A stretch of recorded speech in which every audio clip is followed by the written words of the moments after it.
The biggest story all week, what will be the fate of Greece? Across EU capitals and here in Brussels, citizens and even some MEPs took to the street in solidarity. Would Greece default, or could an 11th hour agreement be hashed out so that the country could claim its £7.2 billion emergency loan? Multiple meetings all week in Brussels. On Wednesday, MEPs debated the issue. It's not about picking a little bit of low pensions, of picking a little bit of low wages. It's about changing the system. Can Greece meet its creditors' demands? With every hour counting, EU leaders are hoping a deal can be reached. Something money won't be a problem for: Europe-wide investment.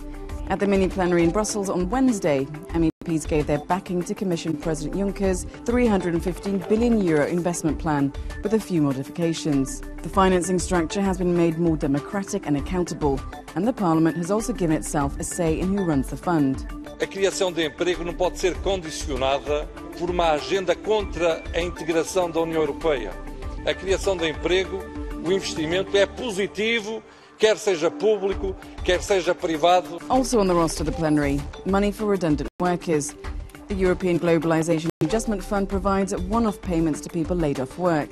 MEPs voted to approve Finland's application of €1.3 million for 500 workers. Data protection reforms enter the final hurdles with talks between the three institutions on Wednesday. The aim is to protect citizens better with EU-wide legal protection, but strike a balance, allowing companies to access information more responsibly. If they don't, fines between 2 to 5% of annual turnover. Companies in Europe have to realize that this law, if we pass it, will be one of the biggest subsidies to European IT business which we ever did, because we minimize bureaucracy to an absolute minimum. We create a level playing field. After so many deaths, a report by the European Union Agency for Fundamental Rights says migrants need more legal protection. As they presented their report before the Civil Liberties Committee, the agency called for a greater level of child protection and rights of victims.